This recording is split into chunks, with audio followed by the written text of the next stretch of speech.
Welcome to the world of science fiction stories, and don't forget to share and subscribe the channel. The alien Beastwoman mechanic fixed my ship, then asked for me as payment. Welcome to the world of science fiction. Comment below where in the world you are watching from today, and if you like this story, don't forget to subscribe. Gunter's ship rattled like a dying beast as it tore through the upper atmosphere of the rogue planet's orbital layer. Smoke belched from a panel behind his pilot's seat, and every alarm screamed in unison, like a choir of doom. He gritted his teeth, hands gripping the yoke tighter, as the horizon twisted sideways. The aftershock of the pirate ambush still echoed in his bones. Shields were gone, hull integrity a joke, and the NAV system had shut down 5 minutes ago. What he had left was a battered frame, a stubborn engine on its last breath, and a sliver of hope that somewhere down below, buried in all that floating garbage and rock, he could find something or someone willing to fix this wreck. Because this wasn't just a ship, it was his life, his livelihood, and right now the only thing between him and vacuum, the scrapyard, was less a station and more a graveyard. Hulks of ruined cruisers floated in slow, lazy drifts, tethered by weak gravity fields and the occasional spark of salvaged drones. Gunter angled the ship, if he could even call it a ship anymore, toward the biggest cluster of lights he could see. The controls fought him every inch, panels sparked, smoke thickened, and then, with a crunch that shook his spine, the landing gear gave out mid-descent. He slammed into the ground sideways, metal shrieking like a wounded animal, and skidded across the jagged deck until he finally hit something solid, and everything went black. When he woke, his ribs ached, one arm was pinned under a beam, and his head throbbed with the slow pulse of a rising headache. Blood dripped into his eye, he could hear the hissing of depressurizing valves. Something had cracked open near the rear. He cursed, tried to push the beam, failed, then heard boots crunching on metal. He expected pirates, scavengers, maybe a looter or two come to strip him before the blood cooled. What he didn't expect was a low growl, followed by a voice as rough as gravel but unmistakably feminine. "Nice landing, hot shot. You trying to impress the junk gods?" A towering figure blocked the light from the hatch. She ducked inside, her broad shoulders brushing the edges of the doorframe. White fur coated her from head to toe, matted in places but mostly stained with oil and soot. Overalls hung low on her hips, tight across thick limbs, with tools clinking at her side. Her glowing orange eyes studied him like he was just another broken piece of metal. Gunter squinted up at her, not sure if he was hallucinating.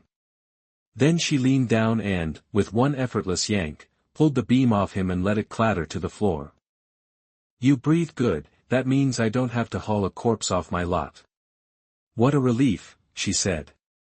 He sat up slowly, ribs protesting. "Thanks." "Who are you?" she asked. "Name's Lulu. I own this pit, you crashed in my yard, that makes you mine, at least until you fix whatever mess you brought with you." Gunter blinked. "I didn't mean to land here. I was shot at. Most people, doesn't mean you get to dent my deck." She stood, stretched with a grunt, then turned and motioned for him to follow. "You can limp." He nodded, wincing as he got to his feet. "Barely good. Let's go. I want to see what kind of crap I'll be scraping off your hull." Outside, the scrapyard stretched for miles, towers of wrecked ships, broken droids, and scavenged panels stacked like haphazard art. Lulu led him down rusted catwalks and across hanging bridges until they reached a small platform that overlooked the entire yard. Her workshop was beneath it, carved into the belly of a fallen freighter, lights flickering between racks of half-repaired engines and generators. The smell of ozone and burned lubricant hit him hard. She didn't slow down, grabbing a tablet from a bench and poking at it with a clawed finger. "You're lucky, hull's salvageable, engines fried, NAV's toast, but I've got parts. Maybe enough to get you limping again." He let out a breath. "That's amazing, thank you." She glanced up. "I didn't say I was doing it for free." "Fly, boo, I have credits." "Nope. Credits mean squat here. Barter only. You want parts, you pay in favors. Skill, muscle, trade. He frowned. I can help with repairs. I know my way around engines. She laughed, a short barking sound. You think I need help? Look around, this place is mine, every spark, every gear, every bolt. What I need is value, something real, something worth getting grease under my claws for. Gunter met her gaze. Then what do you want? Lulu leaned forward, orange eyes burning into his. Haven't decided yet, but you'll owe me. That's how it works. He hesitated, then nodded. Fine. Deal. Good boy. She tossed him a rag and gestured toward the back of the shop. Start by cleaning up, you stink of fire and desperation. I don't want either near my tools. As he limped away, dragging his aching body toward the wash station, Gunter couldn't help but wonder what kind of mess he'd stepped into. Lulu was unlike anyone he'd ever met, part beast, part machine whisperer, all attitude, and, for better or worse, he was now on her turf. His fate rested in the claws of a woman who looked like she could bend steel with her bare hands and wasn't afraid to collect on her debts, whatever she wanted from him.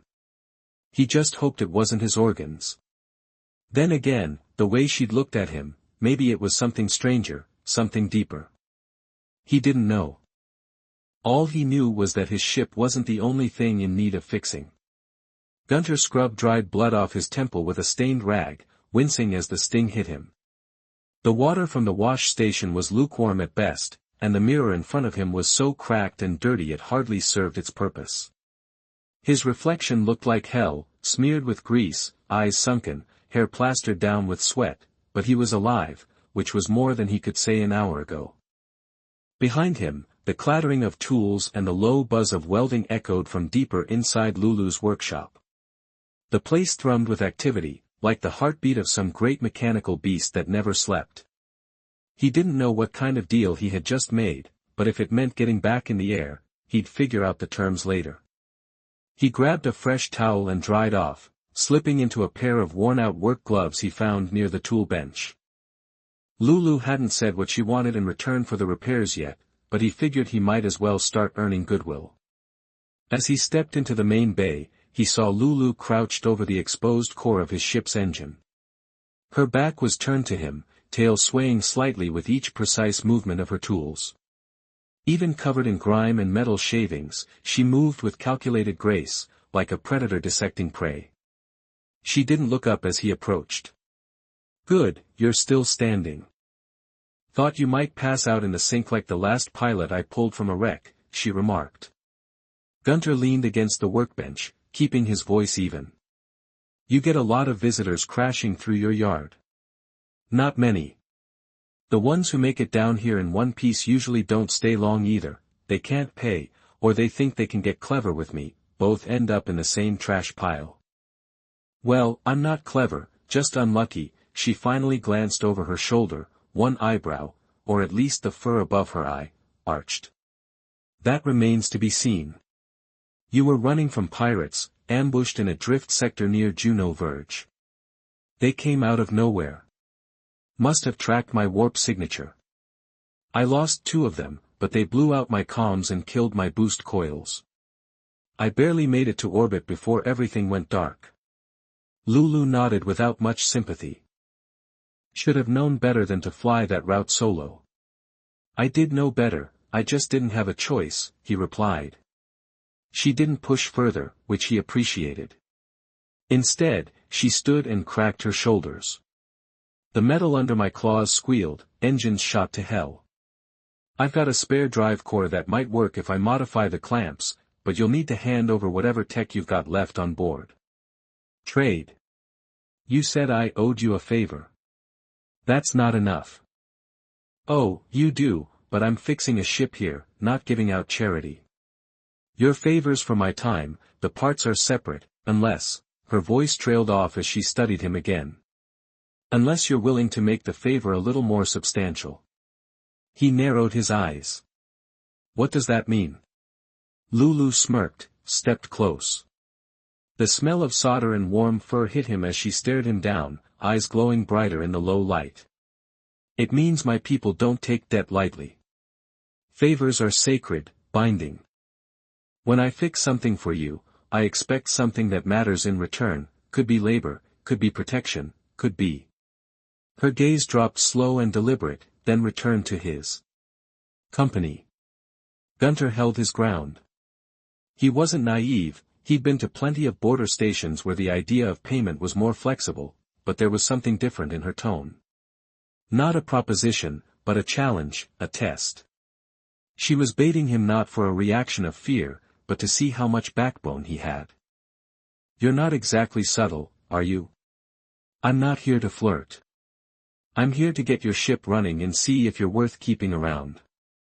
If you're not, there's plenty of scrap out there I could use more than you. He crossed his arms. Then you'll have to decide fast. I'm not interested in being a pet. She let out a low laugh. Good. I don't want a pet, I want someone who can pull their weight. Then put me to work for a moment. They just stared at each other, two wolves circling the edge of a deal, neither fully trusting the other. Then she turned and tossed him a power wrench. Get under the main manifold. You see that dented stabilizer?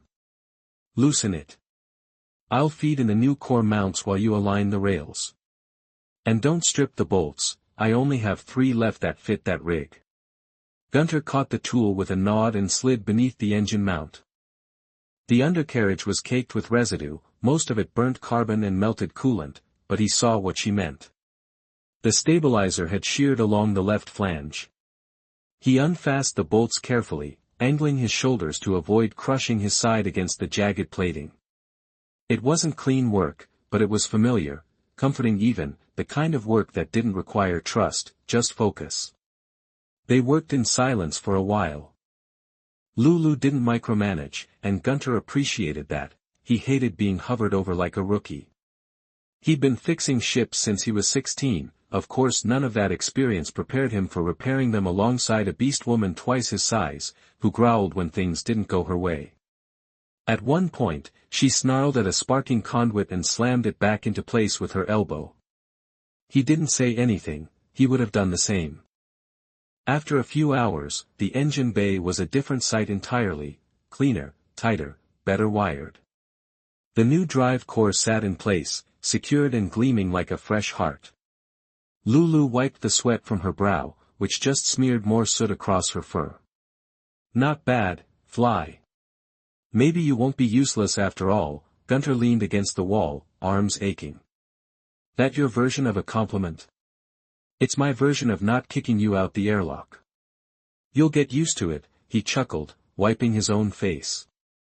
You always this friendly? Not, she just caught him in a good mood.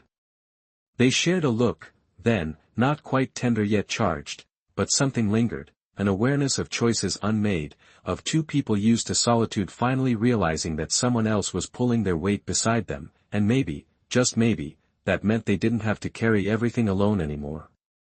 Tomorrow, Lulu said, breaking the moment, we test the core. If it doesn't explode, you're halfway to earning your keep. And if it does explode, then I'll throw you in the fire next. Gunter grinned, tired but grounded. Fair trade. Morning came with the sharp sting of ozone and the hum of a waking scrapyard. Gunter rose stiffly from the cot Lulu had begrudgingly offered him in the corner of her shop. It was wedged between 2 towers of rusted parts and smelled faintly of burnt rubber and old oil, but he'd slept harder there than he had in weeks. He stretched, joints cracking, and glanced across the bay where Lulu was already elbow-deep in the ship's engine. Her overalls were more greased than fabric by this point, her white fur streaked with copper-colored grime, but her movements were sharp and confident. She wasn't just a mechanic, she was the kind of technician you'd pay a fortune to keep your ship together mid-battle. And he owed her far more than money. That fact sat heavy on his shoulders. As he walked over, coffee in one hand and a fresh wrench in the other, he figured, you'd be up early. He set the drink down near her workbench. Didn't hear a word all night. You sleep. Don't need much, my species metabolizes rest fast. She didn't look up from the wire she was rerouting, but her voice had a little less bite than usual. Besides, you talk in your sleep, something about a broken thruster in your mother's stew. He winced. That stew saved my life once. Long story. I'm sure it's tragic. He grinned. You did it. No, we did it, she said, glancing sideways at him. And now I'm going to remind you what that means. He raised an eyebrow. Oh boy, here comes the bill. Lulu stepped away from the ship and crossed her arms. A favor is a bond, Gunter. My kind, we don't ask for something unless it matters. We believe in trades that shape futures. I fixed your ship, that means I chose to bet on you. So now I want to know what you're going to give me in return that makes it worth the risk. He paused, suddenly aware that this wasn't just some barter negotiation, this was cultural, maybe even personal. The tone of her voice carried more than just a demand, it held expectation and respect. She wasn't threatening him, she was challenging him to measure up. He considered lying, offering something convenient or hollow, but his gut told him that would insult her more than anything. I don't have much left, he said honestly. My cargo's gone, my creds are worthless here. All I've got is what I know, and what I can do. Then tell me why you were really flying that route alone. Gunter looked down at his boots, then at the ship. The hull was dented and patched, but it had been his for years, a partner, a home. I was running from someone who paid me to smuggle something they shouldn't have. A bopon, I think. I didn't know at the time, I just took the job like an idiot, found out halfway through, and dumped the cargo. But by then, the client had already sent mercs after me. Pirates, mostly, the kind who don't care if the job's dirty as long as they get paid. Lulu's eyes narrowed. You make a habit of that? No, he said firmly, I make a habit of surviving. But I don't run from things I can fix. I blew up that container myself, it cost me everything except my spine. She stared at him a long moment, then slowly nodded. Good. I hate cowards. They stood in silence as the ship continued to hum in the background. It was a strange quiet, comfortable, but thick with thoughts, then a distant boom echoed through the scrapyard, faint but unmistakable. Lulu's ears twitched, and she turned toward the open hangar bay with a low growl that wasn't local. Gunter moved to the console, flipped through the external cams, and froze. A sleek, angular ship was descending through the wreckage clouds above, a polished silver hull, no insignia, high-powered thrusters. Corporate. The kind of vessel that didn't visit junkyards for parts, the kind that hunted things or people. You expecting company? He asked. No, Lulu said darkly, but I knew it would catch up to me eventually. Gunter turned. Wait, you. She didn't answer, instead grabbing a heavy tool from the wall and strapping a compact sidearm to her belt. They're not here for you, Gunter. They're here for me, and they're not the forgiving type. He followed her as she moved toward the back of the shop, flipping switches to seal doors and route power. I need more than that. Who are they? Lulu slammed a crate shut and locked it with a snap of her claw. I used to build ships, not junk warships, for a royal syndicate in the Vlian Belt. I was good at it too, good they wanted me to design something worse, something that would level cities. I said no, walked out. They put a bounty on my head so high it made bounty hunters drool, but no one's been dumb enough to come to Spindle's grave to claim it until now. Gunter exhaled sharply. You really know how to pick enemies. Comes with being useful, she said, glancing at him, something unreadable in her expression. You want out. Now's your chance, they don't know about you yet. He didn't move, didn't even think about running. I don't owe you just because you fixed my ship. I owe you because you gave me a chance to fix something for once. I'm staying. Her gaze lingered a moment, softer now. Stupid, probably brave, I get that a lot, she snorted. All right, fly. Let's see if your spine is as strong as your mouth. The outer scanners pinged. The sleek ship had landed. A hatch hissed open, and humanoid figures in armored suits stepped out, silent, precise, armed. Gunter felt the old burn of adrenaline in his blood as he reached for the rifle stashed behind his bunk. It had been a while since he'd fought anything but failing engines, but the muscle memory came back quick. Lulu handed him a spare rebreather. "They'll talk first, threaten second, shoot third. We're not going to wait that long." Gunter grinned, despite himself. "Now that's a trade I can get behind." Crouched behind a stack of fused engine parts, rifle steady in his grip, Gunter's eyes fixed on the outer scrap wall where the armored visitors had first emerged. The moment the corporate transport landed, everything in the scrapyard felt like it shifted, as if some invisible wire had been tripped. The usual buzz of salvage drones and welding torches had gone dead, silent, even the wind through the broken hulls felt muted, expectant. He could see 3 of them moving across the yard, matte armor, fully enclosed helmets, heads turning slowly as they scanned the terrain with mechanical precision. They weren't pirates, not bounty hunters either, too clean, too deliberate. These were contract retrieval units, military-trained thugs who specialized in bringing back valuable assets, alive or at least intact. And right now their target wasn't a stolen prototype or missing noble, it was Lulu. She moved beside him with a quiet fluidity that didn't match her size. For someone covered in fur and muscle, she made less noise than a falling feather. Her claws tapped briefly on the butt of her pistol as she crouched beside the power conduit junction, rerouting a few wires with practiced speed. A moment later, the external emergency lighting grid sparked to life, casting the yard in a harsh blue hue. It gave the metal a ghostly glow, but more importantly illuminated the paths between the towers of scrap, creating perfect choke points. "They always work in teams of 5, she murmured, keeping her voice low.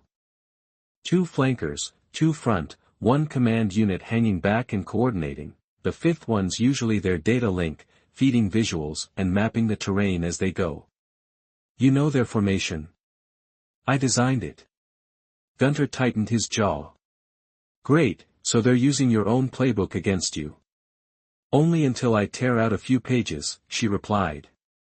He didn't ask how many times she'd done this before, he didn't want to know. What mattered was that she wasn't running, not yet, and neither was he. He shifted slightly, lining up a clear shot through a gap in the scrap wall. One of the mercs paused in the open, checking a handheld scanner. Gunter hesitated. If he fired now, there was no going back. But then he saw the scanner blip red and heard the merc speak, voice filtered through their helmet mic, sharp and robotic. "Target confirmed, proximity 20 m, engage, capture protocol." He fired. The blast hit the scanner dead on, sending sparks across the merc's visor and knocking him backward into a pile of junk. The others immediately shifted, diving for cover. Weapons raised, one returned fire, a bolt of searing plasma that tore into the wall inches from Gunter's head. He ducked back, swearing, but Lulu was already moving. She leapt over the barrier with a snarl, landing like a thunderclap on one of the mercs and slamming him into the ground. The impact cracked the man's chest plate, and her clawed hand tore the weapon from his grip before he could scream.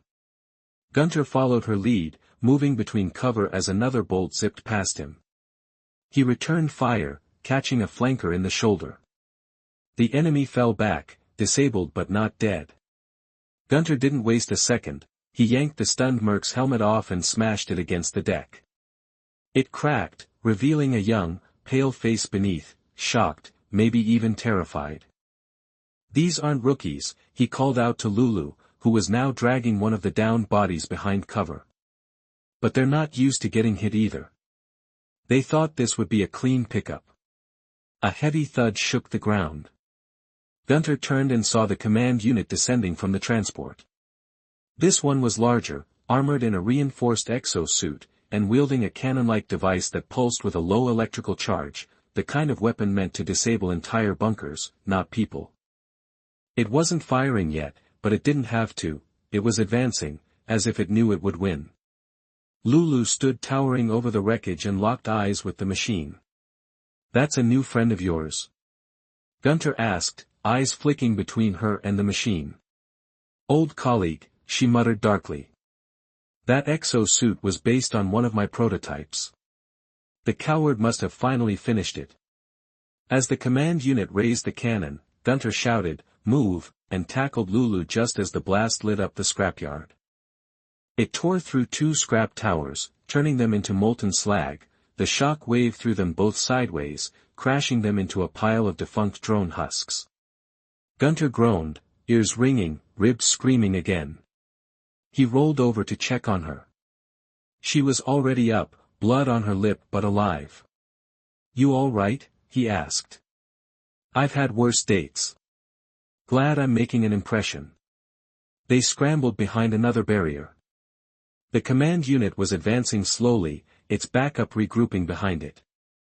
They were losing ground, and Gunter could feel it. The advantage of surprise was gone, and the brute force of the exo-suit was tipping the fight.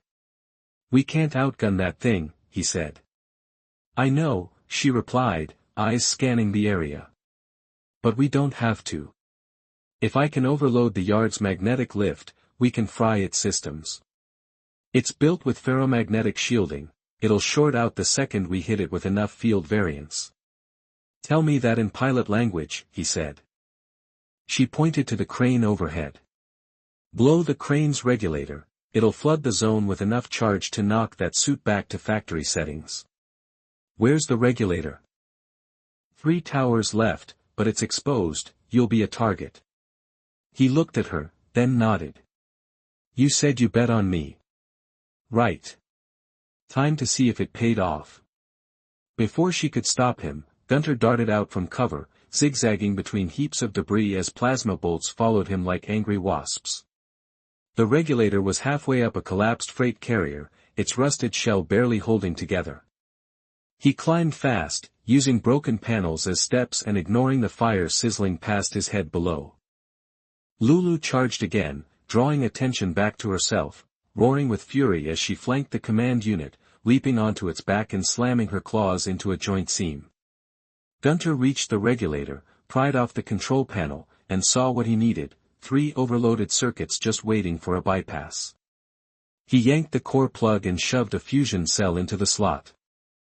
The panel lit up, sparks danced, then the scrapyard groaned as an electromagnetic pulse exploded outward, rattling every piece of metal for 50 meters.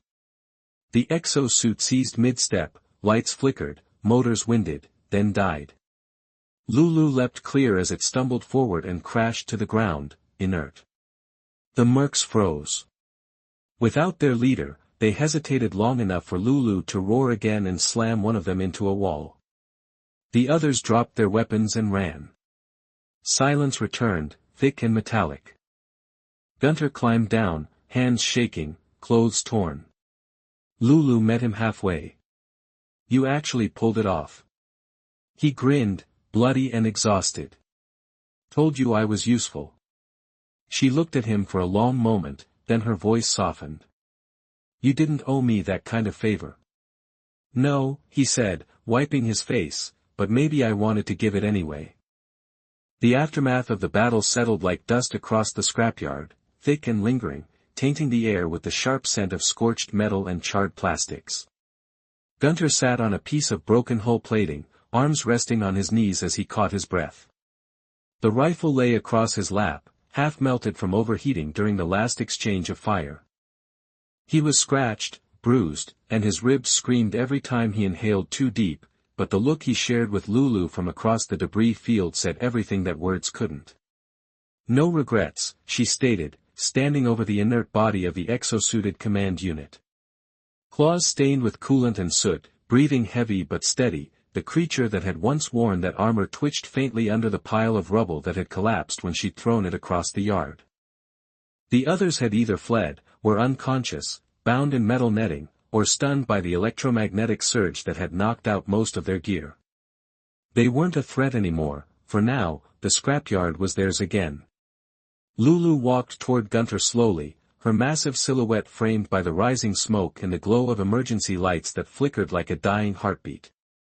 She carried herself with the same force she always had, but there was something else now, a gravity to her steps, a heaviness that didn't come from fatigue but from the weight of what had just happened. She dropped down beside him, fur singed along one arm, her overalls torn open at the shoulder where a plasma bolt had nearly clipped her. She didn't speak at first, just sat there in silence with him, letting the adrenaline drain. After a while, she said quietly, "I didn't think they'd actually come here. This place isn't exactly on the map." Gunter looked at her, wiping a smear of blood from his cheek. "They weren't just coming for you, they were trying to send a message. No one escapes the syndicate, that kind of thing." She nodded slowly, her gaze distant. "They always talk about ownership, property, control. They don't understand that people like us don't belong to anyone. We're not gears they can plug back into the machine." "No," he agreed. "We're the ones who take the machine apart and sell it for scrap." That made her smirk, faint but real. For a moment, the tension between them cracked open just wide enough for something softer to slip through. He felt it again, the strange bond that had formed in the furnace of shared danger, not just the adrenaline, not just the heat of survival, but something older and deeper, respect forged in combat, trust tempered by action, and something else still unnamed but pulsing stronger every time they locked eyes for too long. "You didn't have to stay and fight," she said after a pause. "You could have taken off, your ship's patched and I wouldn't have blamed you." He leaned back slightly, wincing as his spine protested. "I thought about it right after you told me who they were, but then I realized something. You were the first person in a long time who didn't look at me like I was some dumb pilot. You gave me tools, a job, a reason to keep going. You treated me like I was worth more than what I brought with me. That doesn't happen often." Lulu turned her head to look at him. "You are worth more, you just hide it behind sarcasm and flinching, a force of habit. You should break it." Their eyes met and held, the silence stretched, but it didn't feel uncomfortable. Instead, it carried weight, like the quiet that follows the end of a long war. Neither of them said anything else for a while. Eventually, Gunter stood with a grunt and offered her a hand. She took it without hesitation, rising beside him. They spent the next few hours clearing out the damage. Fires were extinguished, equipment was salvaged or piled for repairs, and the few surviving mercs were stripped of weapons and loaded onto one of Lulu's automated haulers set to drift them out into neutral space. "I didn't kill them," she said. "It wasn't worth the effort. The message had been sent just fine, my claws had written it into their armor and the deck plates. This scrapyard is not unguarded." As the sunless sky above the rogue planet shifted with the slow arc of the station's rotation, artificial night blanketed the scrapyard. Inside the workshop, dim orange lighting cast long shadows over the walls, giving the place a strange warmth despite the sterile hum of the equipment. Gunter sat at a small metal table in the corner, drinking something strong and bitter from a rusted cup. Lulu sat across from him, nursing a cracked thermos and rolling her sore shoulder. "I've been thinking," she said finally, breaking the stillness between them again, "you're good in a fight, good with your hands, not afraid to bleed a little when it matters." He raised his cup high. "Praise coming from you. You planning on leaving soon?" The question was simple, direct, but it landed hard. He set the cup down slowly. That was the whole plan, fix the ship, refuel, find another job somewhere far from bounty lists and mercenary squads. But then things changed. Yeah, this place, the work, the way you move, like the galaxy owes you something and you're daring it to collect. I like that." She didn't smile, not quite, but her eyes softened. "My people don't bond easy. But when we do, it's not temporary, we don't play at affection, we commit full tilt, claws and all. I figured that out the moment you offered to fix my ship and asked for me in return." Lulu leaned back, arms folded. "I wasn't joking, I know, and I'm not running anymore." They sat in silence again, the air between them charged but calm. Gunter stood, walked over to her, and without asking reached out and touched her hand, fur-covered, scarred, powerful. She let him, he could feel the strength in her even when she was still, but there was something gentler there too, something she rarely let anyone see. "You don't owe me anything," he said softly. "I didn't stay because I had a debt to pay, I stayed because I wanted to, and I want to keep doing that." Her grip closed around his fingers, strong and sure. "Then stay that night." The scrapyard was quiet, the fires were gone, the invaders repelled, and something new had taken root among the broken engines and fractured hulls. Not peace, no, not yet, but possibility, a new course together.